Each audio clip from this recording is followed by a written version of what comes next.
আসসালামু আলাইকুম। আশা করি সবাই ভালো আছেন। আলহামদুলিল্লাহ আমি অনেক ভালো আছি। আমি রাত্রে গিয়েছিলাম গাঙ্গিনা পাড়, তখন প্রায় 10:30-11টা বাজতেছে। তো এখন কিন্তু প্রচণ্ড শীত। আমার কান টুপি, পায়ে মোজা, অনেক মোটা জ্যাকেট পরছি। তো সে গান বলতেছে। তো আমি ভাবছিলাম হঠাৎ করে তার কাছে যাবো, সে কিছু বলে কিনা। তো দেখেন তার পরনো শুধু একটা গেঞ্জি আর একটা লুঙ্গি, আর সে পা উপরে পা উঠায় সে এখানে গান বলতেছে। তো আমি অনেক সাহস করে আমি তার কাছে গিয়েছি, যাই বললাম যে ভাই আপনার নামটা কি? তো সে তার নামটা বলছে, তার নাম স্বপন। সে আপনার বাসা কোথায়? সে বাসা কোথায় এটা বলতে পারে না। তো আমি তার সাথে অনেকক্ষণ কথা বললাম যে আপনি কোথায় থাকেন। সে বলে যে আমি এখানেই থাকি। বিভিন্ন জায়গার নাম বলেছে। তো সে হচ্ছিল একবারে ফুল মোডে আছে, পা উঠাইয়া। আমি বলছি যে আমি একটু কথা বলবো, একটু ভালো করে বসেন। তো আবার সে একটু ভালো করে বসছে। তো এখন কিন্তু প্রচণ্ড শীত, আপনারা দেখতেছেন। আমি মোজা পরেছি, কানটুপি পরেছি। তো তার গায়ে কিন্তু কাপড় নেই। সে এখানে বসে বসে গান বলতেছে। আমি গিয়েছি, তাকে বলতেছে যে একটা গেঞ্জি দিব। গেঞ্জিটা একটু মোটা আছে। তো আমি তাকে প্রথম বলছি, বলতে সে রাজি হয়ে গিয়েছে। তো আমি গেঞ্জিটা তারে পরাই দিলাম। গেঞ্জিটা পরাচ্ছি, তো সে আবার হাতটা মুছতেছে। গেঞ্জিটা পরার আগে সে ভালোভাবে হাতটা মুছে নিল।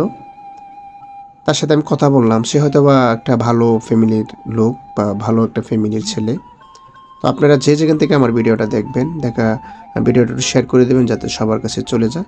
তাকে আমি বললাম যে আপনার বাসা কোথায়। সে অজহারে কাঁদতেছে, মানে অনেক কান্না করতেছে। আমি কি বলবো, আসলেই আমার অনেক কষ্ট লেগেছে। তো আমি বলছি যে যে যেখান থেকে আমার ভিডিওটা দেখবেন, এটা বলতে সে অনেক কান্নাকাটি শুরু করে দিয়েছে। তো আমি কি বলবো আসলেই, মানে তার চোখ দিয়ে পানি পড়তেছে, এত পানি পড়তেছে বলার বাহিরে। পকেট থেকে টিস্যু বের করলাম। শরীরে অনেক ময়লা ছিল, যাই হোক। তো কেউ কিছু মনে করবেন না। আমি পকেট থেকে টিস্যু বের করলাম। টিস্যু বের করে ওর কান্নাটা, চোখের পানিগুলো আমি মুছে দিয়েছি। সে মানে এত কান্না করতেছে বলার বাহিরে। তো আমি কি বলবো। তো আমি বলছি যে আপনার কি শীত করে না? সে বলে যে না, আমার শীত করে না। তো সে অনেকদিন যাবৎ রাস্তায়। তো আমি যখনই এগুলো বলতেছি যে দেশ ও প্রবাস থেকে যে যেখান থেকে আমাদের ভিডিওটা দেখবেন, সে অনেক কান্না করেছে। তো আমি তার জন্য আবারও বলছি যে আমি একটা ফ্যান নিয়ে আসি। তো আমি যাই দোকান থেকে একটা ফ্যান কিনতেছি, একটা ট্রাউজার আর কি। এই ট্রাউজারটা কিনে তার জন্য আমি নিয়ে যাচ্ছি। তো রাত অনেক হয়ে গিয়েছে, তো দোকানপাট সব বন্ধ হয়ে গিয়েছিল। আপনারা সবাই আমার জন্য দোয়া করবেন, আমি যেন অসহায় মানুষের পাশে থাকতে পারি, ওদের পাশে থাকতে পারি। ভিডিও বানানো অনেক কষ্ট, অনেক পরিশ্রম। আমি আসলে কি বলবো, আমি জানতাম না। তো সে ট্রাউজারটা প্রথম দেখতেছে যে পকেট আছে কিনা, চেন আছে কিনা। তো আমার অনেক ভালো লেগেছে আসলেই।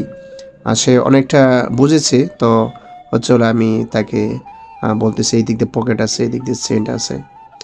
তো সে ট্রাউজারটা নিয়ে নিয়েছে। সবাই ভালো দেখবেন। আসসালামু আলাইকুম।